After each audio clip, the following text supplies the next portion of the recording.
Brought to you by Agilus Diagnostics.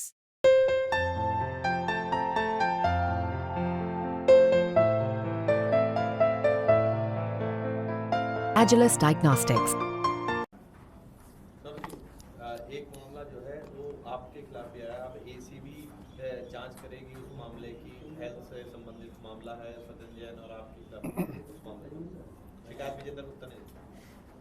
ACB की credibility आज क्या रह गई है, आप इस बात से अंदाज़ा लगाइए। 2 दिन पहले साकेत कोर्ट ने एसीबी के विषय में कहा कि भैया इसमें ईमानदार अफसर भी लगा दो। ये साकेत कोर्ट ने कहा है।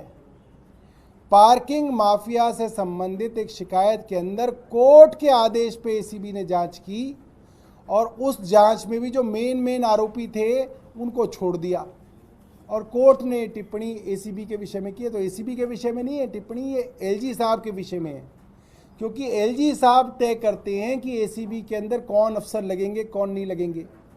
अपने पुराने जानकार लोगों को एसीबी सौंपी है उन्होंने। तो एलजी साहब के ऊपर एक बहुत बड़ी टिप्पणी लोअर कोर्ट ने की, साकेत कोर्ट ने, कि भैया ईमानदार अफसर भी एसीबी में लगा दो। तो मुझे लगता है यही एक बहुत बड़ा जवाब है। अब एसीबी तो इनके घर की है, सीबीआई, एसीबी, ईडी इनके घर की है। ये जिसके ऊपर चाहे जो मुकदमा लगा ले, जो जांच कराना है करा ले। जो अदालत के बाद, अदालत के अंदर ट्रायल चलने के बाद जो फैसला होगा वो फैसले होते हैं। बाकी एसीबी, ईडी, सीबीआई तो खूब करते रहें, उससे कोई फर्क नहीं पड़ने वाला। आरोप है अस्पतालों के निर्माण में खासतौर पे एलएनजेपी में जो नया ब्लॉक बना उसमें कुछ अनियमितता बरती गई, खासतौर पे फंड के मामले में जो विजेंद्र गुप्ता ने शिकायत दी थी। अब विजेंद्र गुप्ता पता नहीं कभी सरकार में काम कर पाए या नहीं कर पाए हैं।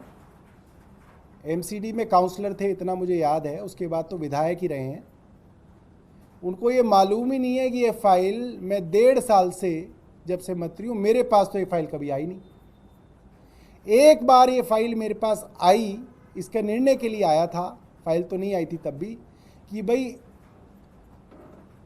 अलग अलग हमारे जो हेल्थ सेक्रेटरी हैं उनकी सिफारिश थी कि इसके अंदर कुछ तब्दीलियां कर दी जाए इन अस्पतालों के अंदर।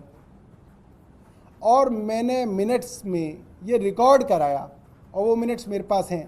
विजेंद्र गुप्ता जी जिस दिन आएंगे उनको दिखा दूंगा, अपनी एसीबी को भेजेंगे तो उनकी एसीबी को भी दिखा दूंगा, तसल्ली कर दूंगा उनकी भी। मैंने उसके मिनट्स के अंदर ये रिकॉर्ड कराया कि भाई जिस चीज़ का टेंडर हुआ है उसको वैसे ही रहने दो, उसके अंदर कोई चेंज मत करो, वरना कोई चेंज करोगे तो कल मुझे पहले से ही अंदाजा था विजेंद्र गुप्ता टाइप लोगों को, ये कल को फिर उछल के कूदेंगे कि जी ऐसे बदल दिया इसलिए जी इसके रेट बढ़ गए। तो भाई हमने तो उस फाइल पे कभी कुछ लिखा नहीं और हमारा निर्णय रखा हुआ है कि जैसा जिस स्थिति के अंदर टेंडर किया उसको वैसे ही रखो। अगर उसके अलावा आपको कोई सर्विसेज की ज़रूरत है, आपको फला ब्लॉक चाहिए, एडमिनिस्ट्रेटिव ब्लॉक चाहिए, आपको उसके अंदर कैंटीन चाहिए, आपको उसके अंदर पार्किंग चाहिए, मैंने उसके अंदर लिखा है कि भैया उसका अलग टेंडर कर लो, अलग से, उसके अंदर छेड़छाड़ मत करो। क्योंकि मुझे अंदाजा है ये जो अफसर घुमा फिरा के मेरे पास फाइलें लाते हैं, मुझे अंदाजा है ये मेरे खिलाफ षड्यंत्र करके मुझे फंसाने की रात दिन कोशिश करते हैं और मैं भी फिर लंबे लंबे नोट लिख के इनको वापस भेजता हूँ, इसीलिए परेशान भी है मेरे से बहुत ज़्यादा। तो भैया ना तो वो मैंने टेंडर किया और ना उस टेंडर से संबंधित मैंने कोई जो है बदलाव किए।